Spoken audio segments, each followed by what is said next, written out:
Okay, everybody, welcome back to Rick's Rides. Right now I'm doing a front sill, which is behind the harmonic balancer on my Fox body Mustang. Tools you'll need is this sill puller, harmonic balancer puller tool, and then what I'm also using is this, and I'm only using it for these sleeves to press back in, which is a ball joint press.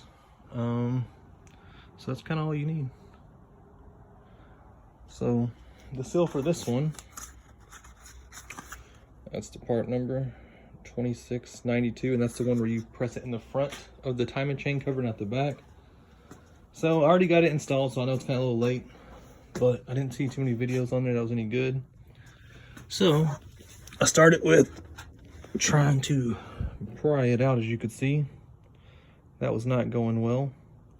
Then I went and bought that tool, and the way that works basically is you go in like between the crankshaft and you grab the back of the seal and you just kind of start prying around all different ways until you get it to pop out, because you'll never get it out with just like a flathead screwdriver or a pry bar around the edges, because I was also too scared of damaging my front cover.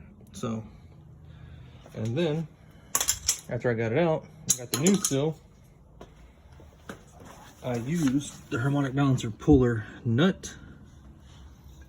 I used that to go around the seal to press it back in. I fed that in to the middle, and then literally I just kind of tapped it with the hammer and forced the seal in, so that way it went in simultaneously. Because at first I was trying to tap around it with this, but every time I tapped one side in, the other side popped out. So I just kept going back and forth. So pretty much you put the seal on the timing chain cover, you put that up against it, you feed that in the middle, which will line everything up. And then once you get, you know, quite a bit of threads in that crank, because you don't want to strip anything out, you just start slowly hammering that around until that forces it all the way in until it's perfectly seated.